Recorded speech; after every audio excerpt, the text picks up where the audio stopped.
Ya, selamat sore. Assalamualaikum warahmatullahi wabarakatuh. Salam sejahtera Waalaikumsalam. untuk kita Waalaikumsalam semua. warahmatullahi wabarakatuh. Ya, Mas ya, menarik sekali ya diskusinya, dan memang kita sudah sampai pada tahun ke-7 kegiatan CKN ya.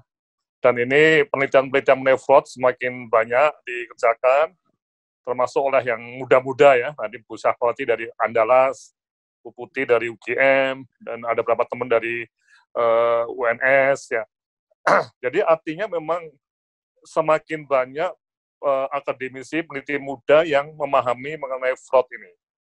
Nah, yang menarik itu memang kalau kita lihat pada tahun ke-7 ini, kita belum pernah mendengar berita ada dokter atau pemilik rumah sakit masuk penjara, atau pegawai BPJS masuk penjara, atau masyarakat masuk penjara gara-gara fraud, Pak ya. Betul ya Pak Edo ya? Ya. Dan penemuan-penemuan oleh BPJS itu sangat rendah ya, sangat kecil ya.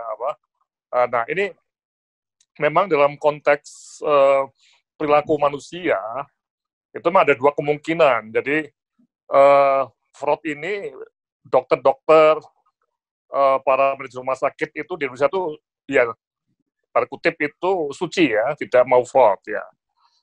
Tapi juga ada kemudian kedua, itu sistem untuk menemukan deteksi dan penuntutannya itu belum sempurna. Nah ini, sehingga hal-hal yang terkait dengan fraud itu dan potensial fraud tadi belum teridentifikasi dan belum terinvestigasi. Nah ini isu kunci ya. Mungkin Pak Edo masih ingat ya diskusi kita beberapa tahun yang lalu ya, memang dengan KPK. Jadi memang KPK kan masih pencegahan. Dan kalau kita lihat TKMKB juga dalam konteks pencegahan, ya, mereka tidak punya otoritas untuk melakukan investigasi. Nah ini yang menarik.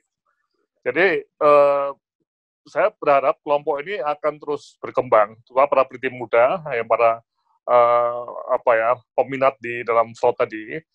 Karena kalau kita bandingkan ekosistem antara Amerika dan Indonesia dalam konteks jaminan kesehatan ya, yang menggunakan sistem klaim ini, itu memang ada satu profesi yang kita itu belum punya, ya, yaitu investigator.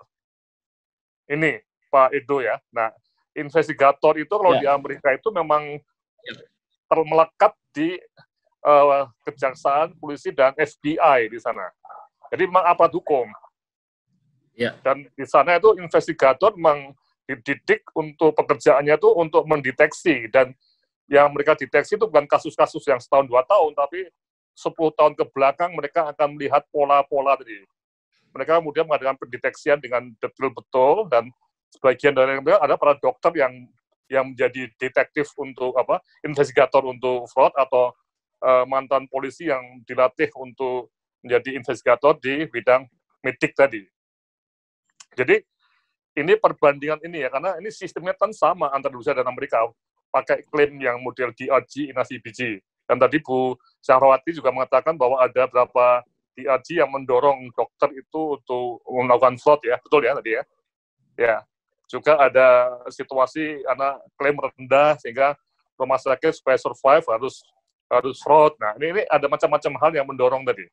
Nah, tapi belum ketemu nih. Nah, sehingga ini kemungkinan ya, skenarionya tinggal Indonesia itu akan punya investigator atau tidak nih.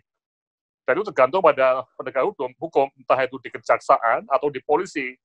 Kalau KPK kelihatannya tidak mungkin mereka mempunyai investigator, karena KPK tidak bisa sampai sedetail itu, dan tempat untuk penyimpangan itu kan ada di daerah-daerah, ya, seperti tema seminar ini ya. Jadi bagaimana di daerah ya. Jadi tidak mungkin KPK itu punya orang-orang se-Indonesia. Tapi kejaksaan dan polisi, Polda itu punya di semua kabupaten kota, itu semua ada cabangnya ya. Nah, tinggal sekarang pertanyaan menariknya, kapan akan ada investigator dari kelompok polisi itu. Nah, kalau udah ada itu rame nih Pak. Jadi sistem itu sudah matang artinya. Jadi sudah ada semacam investigasi dan penindakan. Nah, ini yang belum ada, sehingga saya berharap Pak Edo ya, jangan sampai teman-teman rumah sakit atau BPJS merasa, oh sudah 7 tahun sudah aman kok, nggak ada fraud. Ini yang saya khawatir betul. Jangan-jangan semua itu masih di bawah karpet tebal, Pak. Bahan-bahannya tadi, karena belum ada yang bisa mengungkapkan secara jelas tadi, Pak. Saya kira ini yang bisa saya sampaikan, sehingga mohon teman-teman yang di fraud jangan bosen-bosen, karena di Amerika pun baru puluhan tahun kemudian muncul kegiatan gerakan anti-fraud yang cukup detail, sehingga terjadi satu perkembangan yang signifikan. Jadi, ini masalah yang cukup serius, mari kita terus kembangkan, dan saya senang sekali sudah banyak peneliti muda yang masuk di sini, dan Pak Edo juga punya banyak teman, Pak, dari perguruan tinggi. Ya, siap, Pak. Begitu, ya. Sekarang penutupan dari saya, senang sekali, dan kapan kita ketemu lagi nanti Mbak Putih dan teman-teman Bu Sarwati di Andalas, mari kita bikin kelompok yang anti fraud tadi secara sistematis, ya. Oke. Terima kasih sekali. Terima kasih ya atas perhatiannya ya Pak Idul dan teman-teman semuanya.